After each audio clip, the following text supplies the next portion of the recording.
Do you find yourself at a spot in midlife where you're just ready to play bigger? Maybe you realize you've been holding back. Things are good, but you've been living too long in your comfort zone. Or maybe you realize you've put your dreams on hold to focus on career and family, and now it's time to refocus on you.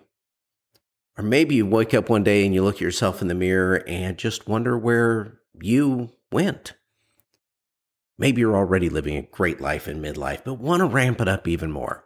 Whatever has sparked your desire for leveling up your life, Midlife Mastery is focused on finding ideas, information, and inspiration to play bigger and create an amazing midlife.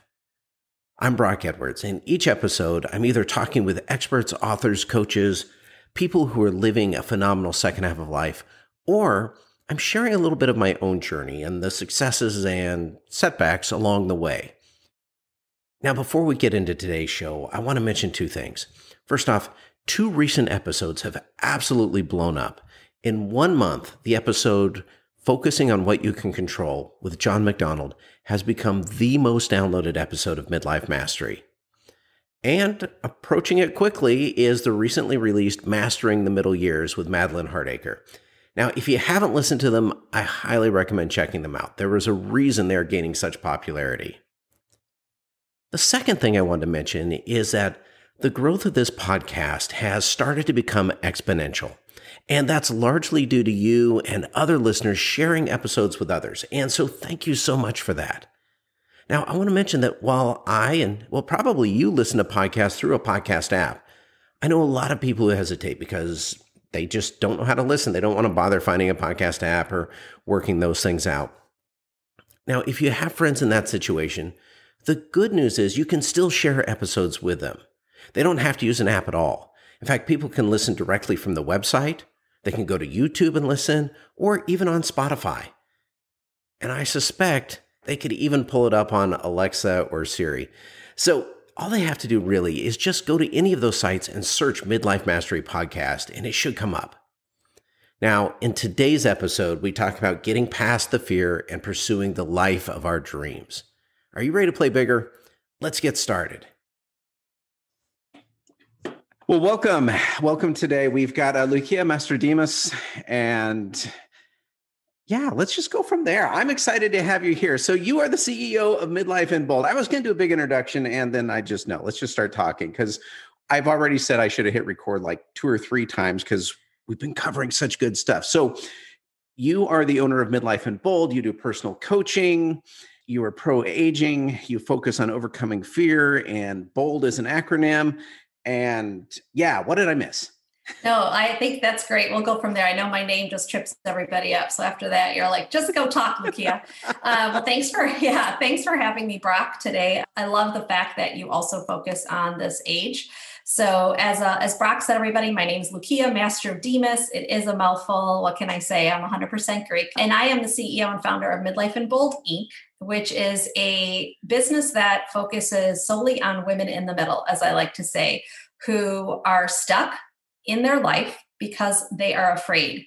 And so what's happening is, rather than living the life they want, the one that excites them, they are settling. And so I am here to change that narrative. My mission is to really create a movement of women who go after their dreams without guilt and make the most of their second half. And there's not a lot of women my age who talk about that. And I'm here to change that narrative. So why don't we? I mean, because I experience the same thing, women, men, whatever. We just don't talk about creating this incredible second half, which is, of course, why you and I do what you and I do. So I'm kind of asking that of myself as well, but why don't we talk about it? Yeah, that's a good question. And honestly, in the 5 years of coaching work, and I was an educator before that, so I think I have a pretty good handle on psychology. I think there's a few things. I think we don't like to, as I call it, lose status, right? We don't like to be different, especially if there's no precedent for it, right? Like, I was looking around at myself. I was 44 at the time, 44, 45, miserable in my career. I was a school administrator in a high school. I don't think I need to say anything else about that. And my mother unexpectedly passed away. And I was like, what am I doing with myself? I'm overweight. I hate my life right now. I'm totally stressed. My parents never got to live their dreams as they, had envisioned in retirement. My dad lost his life at 62. And, I thought, what am I doing here? I make good money, but I'm absolutely soulless. I have zero interest in this career. As I said, I was, very overweight. And I thought to myself, is everybody else happy? Because nobody's talking about being unhappy, especially in the education realm. I worked in the Chicago suburban area. And so you work your 33, 35 years and you retire with a pretty good pension. And that's what everyone was going for, that holy grail of the pension. And I was like, good Lord, I have 15 more years left at least, and I won't make it. I'll make headline news because I will lose my temper and it just won't be good. So I think that's part of it. Like no one else was talking about it. It was taboo to even think about leaving the most noblest profession on the planet, as teachers often say. And there's a financial consideration, right? Like I was making six figures at the time. So who throws that away, right? Who throws that away plus Columbus Day and Veterans Day and all those school holidays? Like who does that? Corporate people thought it was great, right? And, all the perks I had in terms of time off. And I just knew there was more. I was having a voice speak inside me that said, there's got to be more. But I couldn't find anybody else my age, Brock, who was doing the things I wanted to do, which was just basically start putting myself first and looking to see what that path was. I didn't really know at the time what my career path was. I just knew this wasn't it. And yeah, so that's sort of, I think it's this, I always say, and I got this from my coach, you can't model what you don't see. There weren't examples. Our parents didn't do it. Our parents' parents didn't do it. So who am I to think I can do this eat, pray, love thing, right? As I like to say. Well, it is interesting because we get instruction growing up, going to college, like here's how you do life, here's what you need to do to be successful. And then there's a whole bunch about retirement. Like there was no shortage of information out there about how to retire well, and not just planning for it, but like what you should be doing on retirement. But like these middle years of, I think of it as 50s and 60s. We could stretch it into 40s. We could probably push it into 70s for some people, but it's, kind of this, I'm not near retirement, not ready to retire. I don't think I've peaked yet. I'm still building momentum. I'm not ready to quit, not looking to quit. And yet, as you described, we don't talk about it. And the idea, it's like we just gut it out. Like I've known people who have like the countdown clock to retirement. Like they're just gutting years out. And no place else does that happen more than in education. I once started at a school and the administrator colleague of mine said she had 10 years. I was like, you're seriously counting down 10 years. So I totally hear that. The conversation is different when you start to open your eyes and heart up to the fact that you don't have to be miserable. And you start noticing all the people counting down a little more, and it becomes agitating because you're like, should I just order my cemetery plot right now and call it a life or what? We don't talk about it. It doesn't come up. There's a lot of people, who will die with their music inside, as the quote goes. And yet we know there's so much more. Like we're so much wiser. We've got so much more experience than when we were choosing our careers and choosing our life 20, 30 years ago. So I mean, I know at the heart of that, some of it may just, as you mentioned, we don't even know there's an option. So, okay, a lot of people may not even know they could do something else. But for a lot, I'm guessing there is fear. It's the unknown. They're comfortable where they are. What else are we afraid of? Yeah, definitely fear is the root of just about every roadblock or everyone's stuck story. So I like to say fear is a sneaky little bitch. It shows up as resistance. It shows up as procrastination. It shows up as indecision. It shows up as anger and stress. And so while I even have women say, well, I'm not motivated. Well, if you're really interested in something and you have a passion for it and it excites you, you're going to find your motivation. So it's not about that. And so fear is really, that's the crux of what I do. I have a signature program called the Midlife Without Regrets Method. And that's the very first thing we tackle. And so you mentioned that Midlife in Bold is the name of my business. And bold stands for being brave, optimistic, limitless, and decisive. And it's really hard to be brave and overcome your fear if you're not even clear. And that's super important, Brock, because at this age, your clarity is clouded by your identity of being a mom full time, and all of a sudden you're an empty nester, being a wife, and all of a sudden you're widowed or divorced, being a CEO and you've lost your job. So our identities are wrapped up in all of these titles, these labels. And so when those are stripped from you, as we saw a lot of job losses last year, and lots of different things happening, and not just this past year, but specifically this past year, who am I? And so the confusion starts to set in, the panic, the imposter syndrome, as I'm sure you know what that is. And you get afraid and you shut down because it's really easier. You can't fail if you don't try. And so that fear is so complex, and it's not just, feel the fear and do it anyway. Like, that's usually a recipe for disaster. You have to get some clarity on what it is you're afraid. What do you want? And then why are you afraid? How is it keeping you stuck? And I have an exercise called closed door, open door that I have my clients do. What doors will remain closed for you if you never process and really use some tools to get over that fear? And what could open for you? And I think that is, definitely it's fear, but it's a lot of, it's a little bit of it's a lot of identity questions at this age.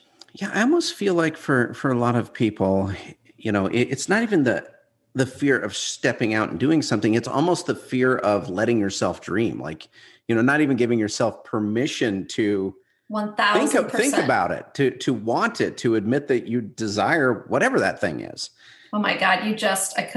I couldn't even set it better myself. And I want to jump up through the screen right now, because one of the first things I ask when I screen clients, because I don't invite everyone into this transformation, as I like to say, because there's a readiness factor, is what could your life look like a year from now? And it is complete dead silence on the phone sometimes, because they have completely lost the ability to dream. After a little bit of prodding I do, and a lot of times it's met with tears, because it feels good to say it, but at the same time, it's so scary. And now they're in this, like, I'm not Catholic, but purgatory, like this, this in between. And so I always say, like, the only certainty is that there's uncertainty. And if you wait for certainty, you will never be successful. But that's easier said than done, which is why people like you and I exist, right? Yeah, there's a line from an old Jay Giles song, actually, that, it's she never had dreams, so they never came true.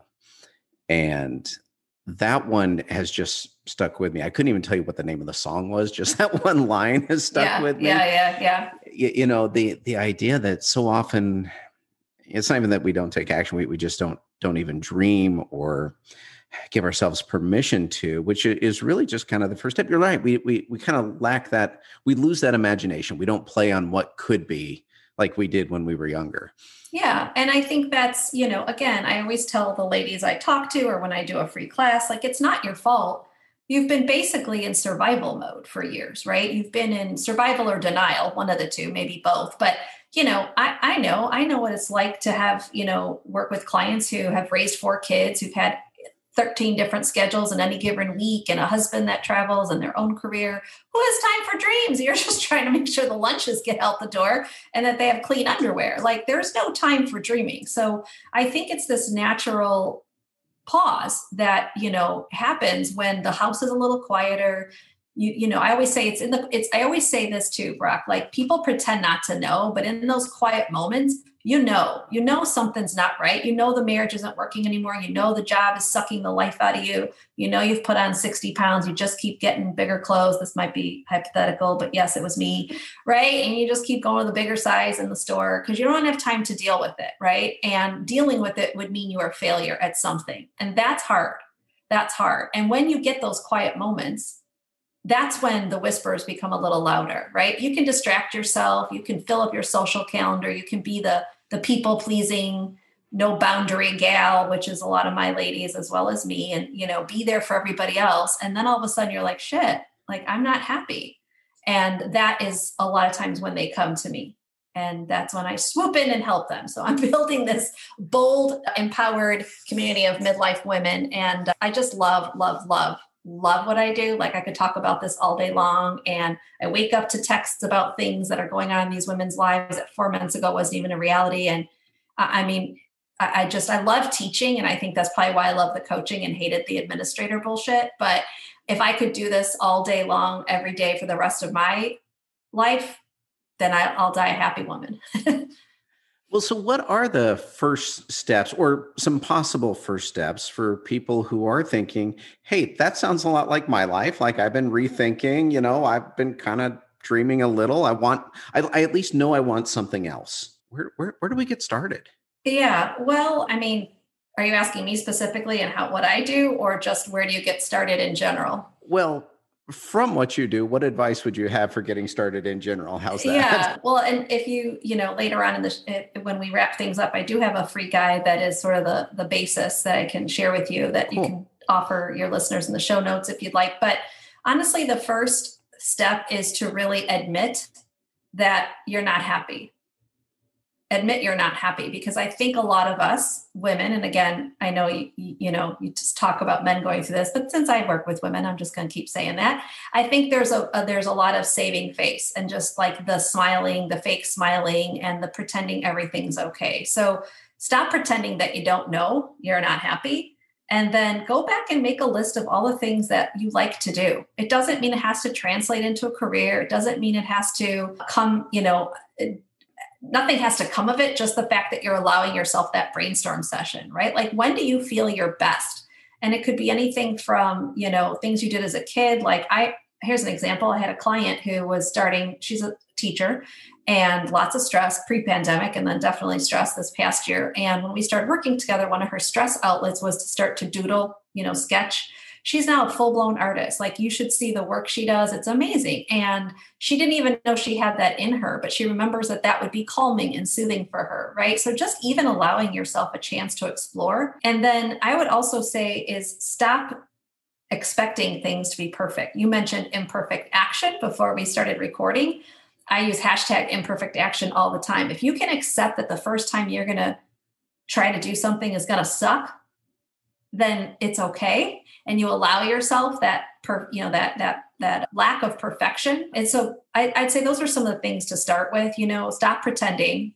That's number one, because I pretended for a long time everything was okay. I led the life. I had the fancy high-rise downtown Chicago. I had the luxury car. I was in debt up to my eyeballs because I was shopping my way through happiness, because the soul-sucking job I had that took 60 plus hours a week wasn't making me happy. And it was all fake, right? It all came crashing down. Even before we wore masks, I used to say the mask I wore was really heavy. So that's part of it. And then just take, and then acknowledge, what are your barriers? Because those are real, but sometimes they're perceived, right? There's no jobs for women over 50. If I hear that one more time, I'm going to scream.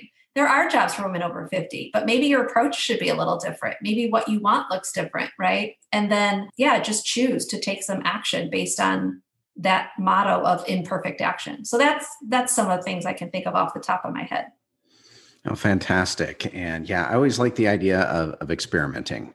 I mean, in fact, we mentioned imperfect action. It's another podcast I do.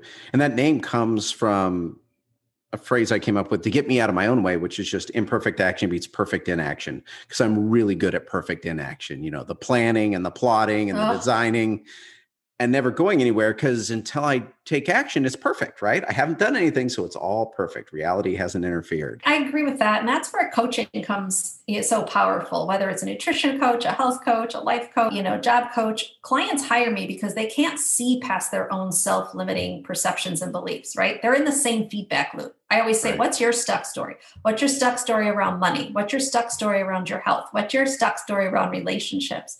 Right? It could be a product of, something they heard in fourth grade. Right? Or it could be that they have, these limiting beliefs because they just haven't been able to, reimagine life. And so they keep going.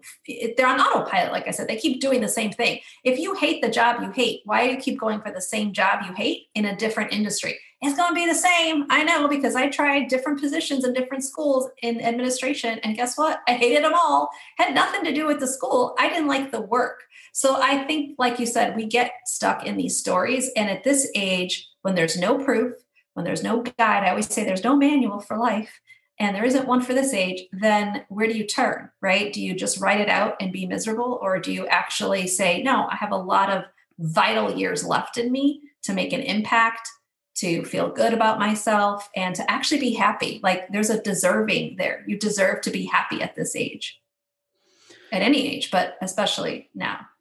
So, speaking of at this age, Mhm. one of the things we were talking a little bit, and I want to go into it a little more, is, anti-aging versus pro-aging. And anti-aging, well, there's a lot of products out there that say anti-aging on them. They have names like "Why Has God Forsaken Me?" or "When All Hope Is Lost." But yeah, what is that about? I mean, why Yeah. like we can't stop aging, so I know. why do we Yeah. Oh, try? yeah. That's like a real look at, I'm getting splotchy and hot when I get like worked up over something. It really bothers me. And I know it's a marketing gimmick. And I know that it's a lot of times geared towards women, although I'm sure men have a lot of their own anti-aging products. And, as I shared before we started recording, like to be against aging means you're against living. Well, I'm not against living. So I'm pro-aging. Every wrinkle I have, every ache in my back when I get up, or knees cracking when I get off the rower. Thank God. Thank God I'm still here. My dad had an aneurysm at 62 and lost his life overnight in a matter of minutes. And I have never once taken that life is precious for granted. I was 23 years old. I just graduated college. I did not get the chance to have that adult relationship.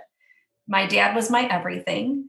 And also, they were immigrants. So at 19, he took that voyage over with 4 trunks or whatever his belongings were to start a life in this country. And he did what he had to do, right? And that was very much the immigrant experience and story. And then my mom, although was 78, a very spry, feisty 78-year-old Greek lady, also died within 10 days. And so, and in between, I've had all kinds of other loss where they've been quick. And again, there's no good way to lose the loved ones that are in your life. But when they go quick like that, it's always for me a pause and a reflection to say, what am I doing? What is the daily legacy I'm leaving behind? And is it that I want to cover up my excess rolls because I've had a lot of pasta that's good and my belly shows a little bit for that? Or I want to cover up the wrinkles to show my wisdom? Or do I want to just put on the damn bathing suit with stretch marks and all and not have to go out with the full face of makeup and show up authentically as me and live life? I would rather choose the latter. So yes, I use face products, but I don't use the anti-aging ones necessarily. And if I do, I'm probably using them inadvertently. I just buy the products that fit my budget and smell good and are pretty good for you. But it's all of that. And I think that it's toxic. It's dangerous because it promotes this notion that your value diminishes with your age. I guess that's the crux of it. And I mean, I think that's complete bullshit. I think that there's a lot of beauty and so I'm very much pro-aging, and I can't stand the whole marketing spiel of anti-aging in Hollywood and TV and marketing. And then just in daily life with women who they tell me they're upset that they're this age. And I'm like, would you rather be no age? Like I'm not, listen, I get that, shit has changed in our bodies and we're not the same, but would you rather be no age? I wouldn't. I'd rather be right here, right now. Yeah, and that there's nothing wrong with looking good, feeling good, taking care Right. of yourself. But the idea that we could somehow stop time or we need to reverse time is a little strange. Absolutely. And I guess I kind of get the desire. But on the other hand, so my mom, huge role model of mine, I mean, she once said, and she was kidding at the time, but if she ever started lying about her age, she would add years. So people would say she looked fabulous for her age. Oh, I love that. I love that. Yeah. And speaking of age, my birthday is July 2nd. So I celebrate the entire week. I always say the fireworks were really for me. And I call it a birthday month. My friends are like, calm down, you get a day. I'm like, no, I at least get a week. But I cannot share my birthday enough. I love it. I live it. Of course, last year I had all kinds of grand plans for my 50th, which did not come to fruition. And people, especially on social media, like on Instagram, and I moved to California a year and a half ago, and it's different than the Midwest. Let's just say I'm in San Diego, which is a lovely city and place I've always wanted to live. But there's like a lot more Botox parties and things like that here. And like, I don't care. I'm still going to eat my potatoes and French fries and be the Midwest girl who moved to California at, almost 50. So I love what your mom said about that, because to me, like everyone has these big New Year celebrations. I make my New Year my birthday. And I thank myself, not to sound like Snoop Dogg, but like I thank myself for getting through this year and the lessons learned, and just so much gratitude for being above ground. So I've always loved the saying that every day above ground is a good day. yeah, exactly. We've talked about pro-aging. And by the way, so it's an interesting thing, speaking of social media, there is some fierceness around pro-aging. I mean, you see it come out in you. I see it on social media. And what's really interesting to me is the language is, or at least the attitude is very similar to punk rock in the 1980s. Like just the act of societal defiance, and all the music that I listened to growing up, I'm seeing in middle-aged women on Instagram, and it's really cool and it's really fabulous. And just like I'm not sticking to society's norms anymore. I don't care what you think of me attitude. And it's just such a fun thing to see people kind of stepping out and exploring, experimenting, figuring out who they are right now, because we don't take that opportunity in midlife, I think, to really just kind of rethink, I know who I was, but who do I want to be? Yeah. No, I first of all, I love that analogy. Oh my God, that's the best. And I don't know if you saw a lot of these going around at the time that the world shut down, as I like to say, but there was a lot of memes about Gen X, and we're like, Gen X, the latchkey kids, like the forgotten generation, like, no problem. We got this. We can stay inside, everyone else calm down.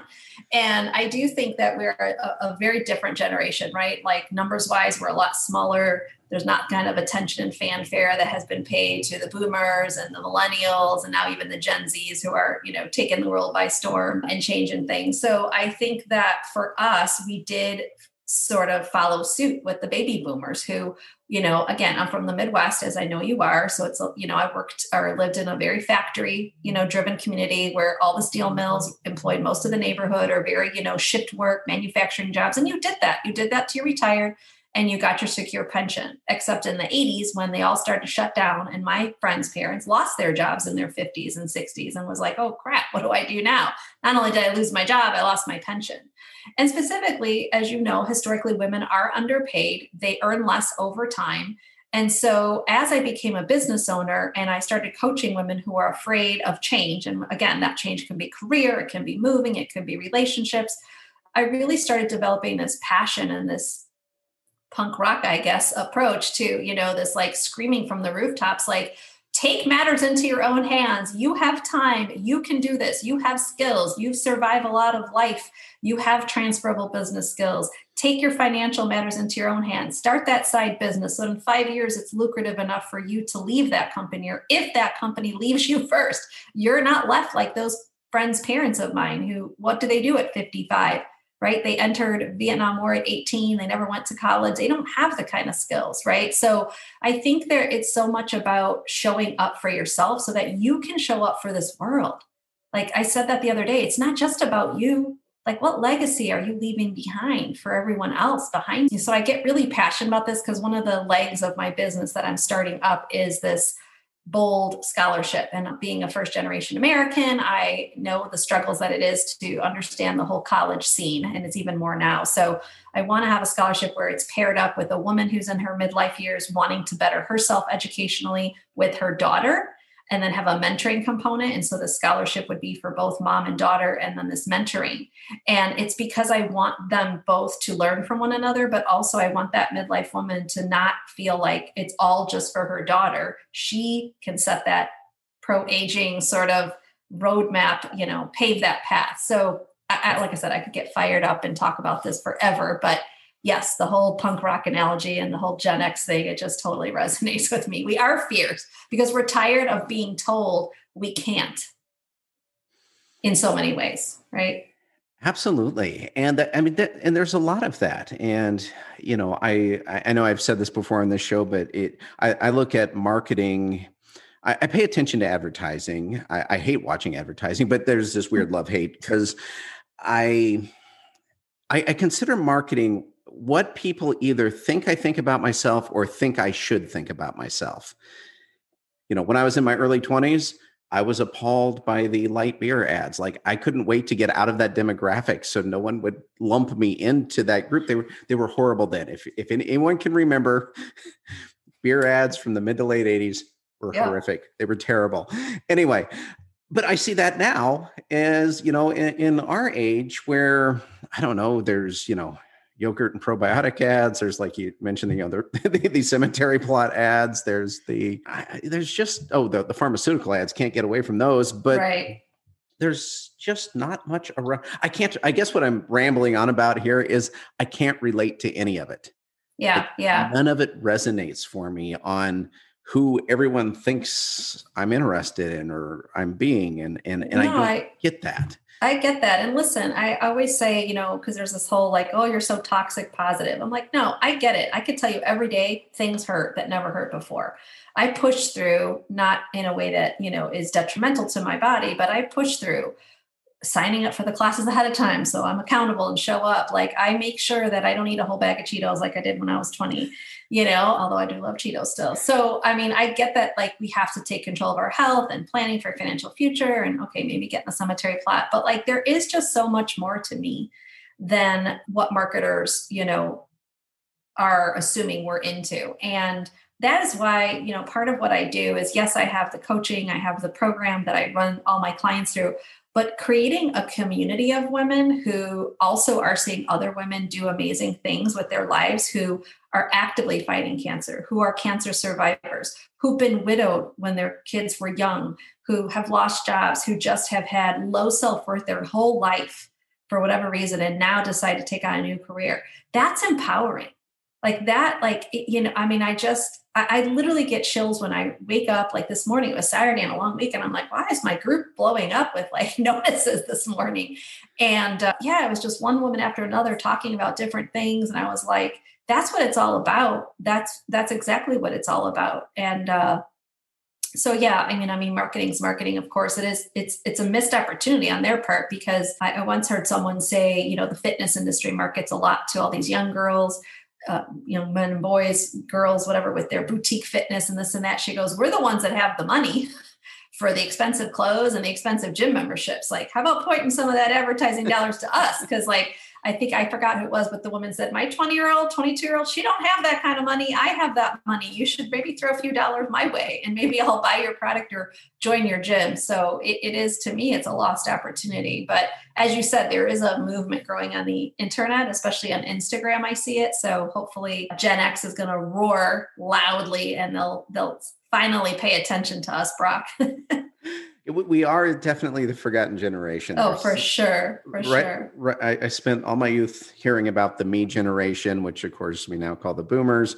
And then right about the time we got there, suddenly we're talking about millennials. And yeah. Oh, I know. Just wearing glosses right over us. I was like, Gen X is going to get us through this pandemic. You don't worry.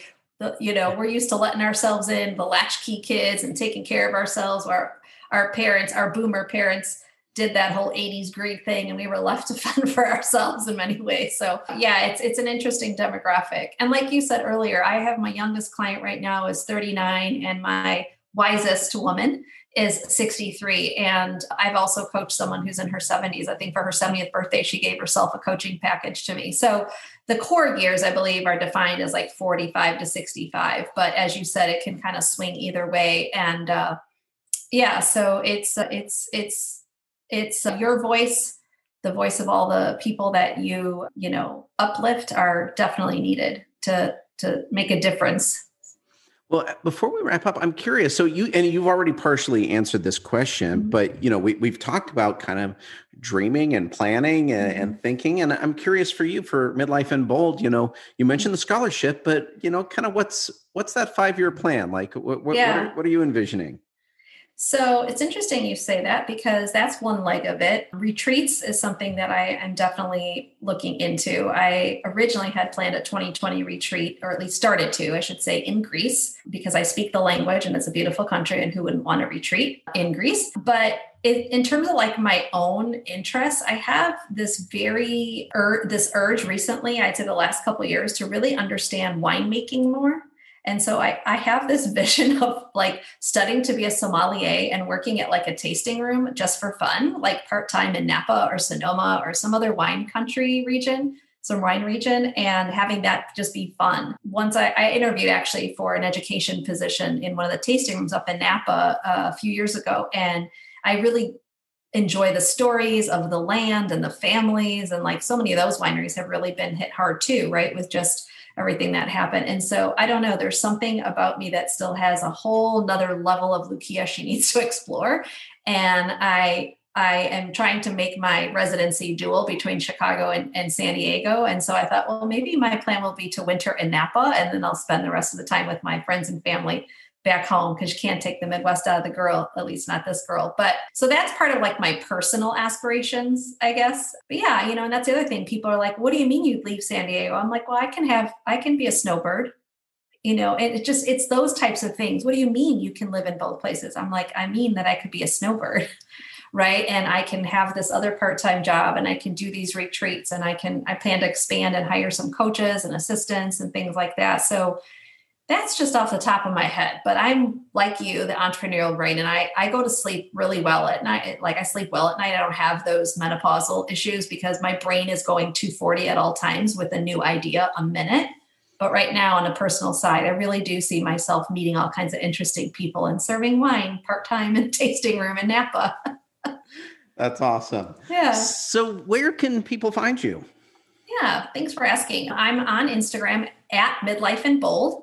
Facebook business page, same thing, Midlife in Bold.